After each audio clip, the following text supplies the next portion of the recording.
Bonjour à tout le monde et bienvenue dans les jardins. Aujourd'hui, on va voir ensemble tout le travail à faire pendant le mois de juin. Le mois de juin, c'est un mois très important pour le bonsaï parce que la température commence à se stabiliser vers l'eau et on peut voir comment la grande pousse de la première partie d'année commence à ralentir et on voit surtout la ramification des nouveaux bourgeons sortir. Ce sont des bourgeons avec moins de force, avec une pousse plus douce et donc on doit bien utiliser ces moments pour obtenir notre objectif. C'est clair, on peut faire des choses différentes si notre arbre c'est un arbre en formation, si c'est un arbre à la moitié de sa formation ou si c'est un arbre comme celui-ci déjà plus fini. Donc on peut faire des choses légèrement différentes, mais on doit prendre notre ciseau et notre pince coupant et faire des opérations sur tous les arbres, sur les conifères et sur les feuillus. Beaucoup de travail pendant ce mois et on va le voir ensemble. Donc, bonne vision.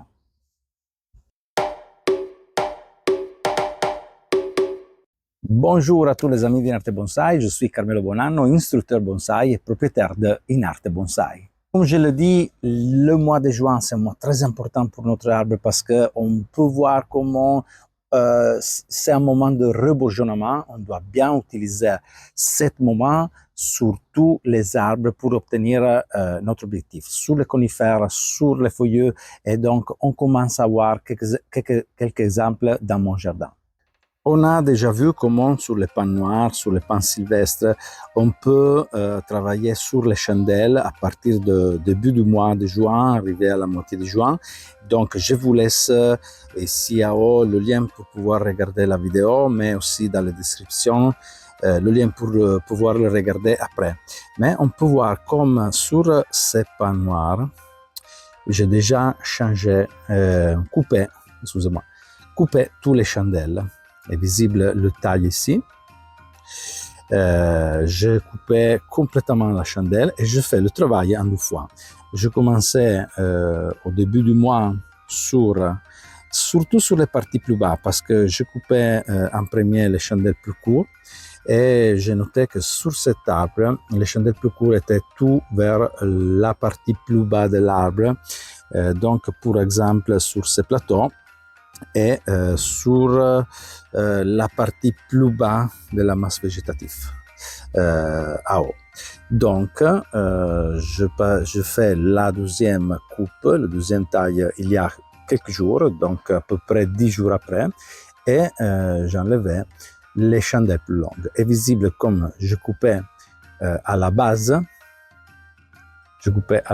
la chandelle, ici il y a une aiguille, ok.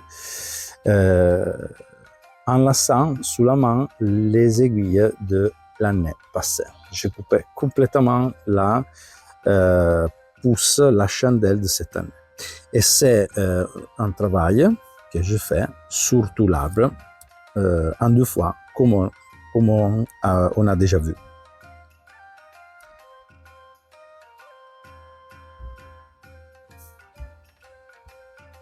Celui-ci, c'est un pin noir japonais, Pinus thunbergi. Sur cette table, j'ai rien fait. Donc, je n'ai pas coupé les chandelles. C'est visible comment les chandelles sont encore sur l'arbre. Pourquoi? Parce que c'est un arbre qui était importé il n'y a pas beaucoup de temps. Et donc, je préfère en avance faire des travaux plus importants comme par exemple le rempotage pour mettre l'arbre en condition de pouvoir bien travailler et de bien répondre à notre opération et après commencer avec par exemple la taille, la coupe des chandelles ou d'autres travaux un peu plus stressant pour l'arbre. En premier, toujours la santé et le vigueur de l'arbre. Aussi, sur les genévriers, c'est un bon moment pour pouvoir faire des tailles et intervenir, des interventions sur la partie végétative. En fait, le mois de juin, c'est un mois où la température commence à monter. Donc c'est important de bien nettoyer le genévrier à l'intérieur, surtout quand on a des masses végétatives déjà développées, parce que il aura la tendance à jaunir beaucoup de végétation plus intérieure. Donc maintenir bien nettoyé, c'est très important. On peut faire aussi d'autres choses, parce que, par exemple, sur des spissements où on n'a pas fait de gros tailles pendant la première partie de la saison, on peut voir comment on a cette pousse un peu surtout la masse végétative. C'est un signal de santé, c'est un signal de force. Donc je peux prendre les ciseaux et couper la partie qui sort sur la branche centrale un peu plus vers l'intérieur. Comme ça. Cette chose va stimuler la végétation latérale et donc le résultat c'est de gonfler le plateau, de densifier le plateau.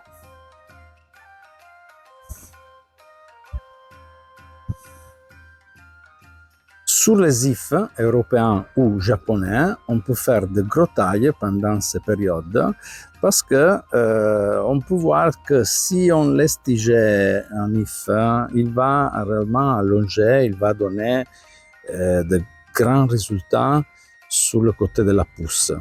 Mais maintenant, aussi sur l'if, on peut noter un deuxième bourgeonnement. Cette partie, c'est la tige de la première partie d'année, mais en arrière, on peut voir comment de nouveaux bourgeons sont ouverts. Et donc, je dois stimuler, si je veux obtenir une ramification, je dois stimuler la pousse des bourgeons des nouveaux bourgeons. Et donc, je peux, par exemple, faire de gros tailles et enlever, par exemple, la grande partie de la pousse d'année pour stimuler les petites, comme ici. Et on vient à les feuillus. Cet arbre, peut-être vous le connaissez déjà. C'est un arbre que vous avez déjà vu sur des vidéos. Je vous laisse comme d'habitude le lien en haut pour pouvoir le regarder aussi en bas dans la description. Mais vous avez déjà compris que le mois de juin, c'est aussi le mois idéal pour la défoliation de cet arbre. On a déjà parlé de défoliation. Donc, la défoliation a été faite il y a quelques jours avec mon élève Bigi. Il a coupé complètement le feuillage en laissant le pétiole. La défoliation, c'est au niveau pratique facile, peut-être un peu long sur des spissements comme celui-ci. La chose importante, c'est après. Parce que maintenant, je peux réellement gérer la ramification, faire des choix. Quand on a l'occasion de le faire maintenant en juin, on peut réellement obtenir une réaction plus fine, une réaction plus douce. Et donc, quand j'ai des arbres déjà bien ramifiés, déjà développés, c'est une occasion pour améliorer la ramification. Et après, en général, sur les feuillus, on doit vraiment travailler beaucoup avec les ciseaux et sélectionneurs parce que, par exemple, sur cet être en formation, on peut voir comme j'ai déjà coupé. C'est un arbre sur lequel je suis en train de créer la ramification. Visible comme je commence à voir la ramification secondaire. Mais après la première taille, la première coupe, j'ai déjà des longues tiges. Mais en arrière, je vois comme il y a des bourgeons qui sont prêts à s'ouvrir. Donc, je peux revenir à nouveau et raccourcir, par exemple, ici. Pour stimuler encore plus là-bas. Je peux revenir, par exemple, voilà, ici, pour stimuler l'autre petite branche déjà ouverte. Et donc faire sélection. Sélection parce que je dois éviter d'avoir trop de végétation, surtout sur les arbres plus délicats comme les hêtres, comme les érables, où l'été, c'est un moment difficile. Et donc, avec une végétation plus légère, je vais faciliter la vie. On va sur l'autre côté du jardin pour voir deux arbres méditerranéens. Donc, cette chêne-liège, vous la connaissez déjà. Comme d'habitude, je vous laisse le lien en haut pour pouvoir regarder la vidéo. Mais on peut voir comme à partir de la dernière fois, elle a à nouveau rempli complètement de branches. Donc, je peux faire autre sélection. Et sur des arbres toujours méditerranéens, mais ici on a un lentisque, on peut faire des tailles, des coupes réellement fortes et revenir beaucoup en arrière. On peut laisser aussi les branches vides, sans végétation, si est nécessaire, l'arbre va repartir. On peut faire comme ça en général sur les Méditerranéens. Donc oui, chêne-liège, oui, lentisque, myrte, olivier. Ici, on a un gros olivier en formation. Il y a des branches où je laisse tiger pour grossir encore, surtout sur les branches plus bas. Mais je suis en train aussi de créer la ramification des plateaux. Ce moment est un bon moment pour raccourcir toute la végétation plus fine, la ramification plus fine, et stimuler l'arbre à remplir avec les bourgeons en arrière. Vous voyez comme le concept est toujours le même. Donc on doit chercher de stimuler les arbres à travailler plus en arrière. Quand on a des arbres en formation comme celui-ci, c'est important de faire des tailles plus fortes parce que pendant la première partie de la saison, on a laissé tiger. Et on vient les azalées. Comme est visible, il y a quelques azalées déjà sans fleurs. La floraison est finie. Il y a quelques azalées en pleine floraison, comme là-bas, par exemple. Ces deux spécimens sont en train de sortir toute la floraison. Donc, en pleine floraison, il y a quelques arbres à la fin de la floraison. Et donc, qu'est-ce que faire maintenant?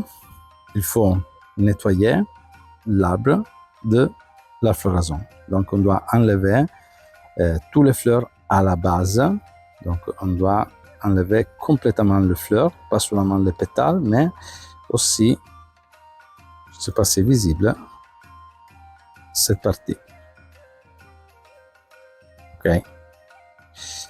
Donc, on doit enlever complètement les fleurs et, si nécessaire, faire aussi le rempotage. En particulier, cet spécimen, c'est un spécimen que vous connaissez déjà, peut-être était visible dans une vidéo.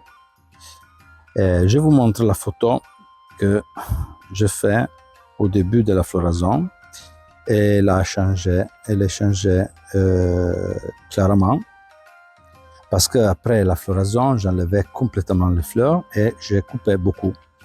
Je raccourcis beaucoup les tiges, la ramification, parce que maintenant c'est le moment où l'azalée sortira beaucoup de nouvelles végétations. Et je veux qu'elle va à densifier. Donc de gros tailles, de fortes tailles. Je fais quand même le rempotage. Faire rempoter et donc je fais toutes les choses ensemble. Ce spécimen a une barille très intéressant. Aussi, les mouvements du tronc sont très intéressants. J'adore cet arbre. Même chose pour la petite. Je vous montre une photo prise au début de la floraison. Et vous voyez comme après le nettoyage de la floraison, j'ai coupé réellement très fort. Et j'ai redonné le triangle, je redonnais la forme, donc je fais une sélection et sur des branches, je coupais sans laisser de végétation, comme est visible ici. Dans quelques semaines, l'arbre commencera à nouveau à travailler et à remplir les plateaux. Ici est visible comme je laissais des branches sans végétation. Ce n'est pas un problème. Je fais aussi le rempotage comme visible. Le pot est beaucoup plus petit, mais proportionné à la dimension de l'arbre. Et donc, pendant le mois de juin, réellement, il y a beaucoup de travail sur tous les arbres, feuillus, conifères, arbres en formation, arbres en finition. On doit bien utiliser les ciseaux et la pince coupante selon notre objectif. Donc, bon travail. Je dois continuer tout ce travail sur tout le jardin. Donc, il y a beaucoup de travail réellement, mais je vous rappelle de partager la vidéo, d'utiliser les commentaires en bas pour me faire savoir votre avis, de vous abonner si vous devez encore le faire, parce que pour vous, c'est gratuit, pour moi, c'est important. Et je vous donne le rendez-vous aux prochaines vidéos avec cette typologie de travail vue plus dans les détails. OK? Donc, à bientôt. Ciao, ciao.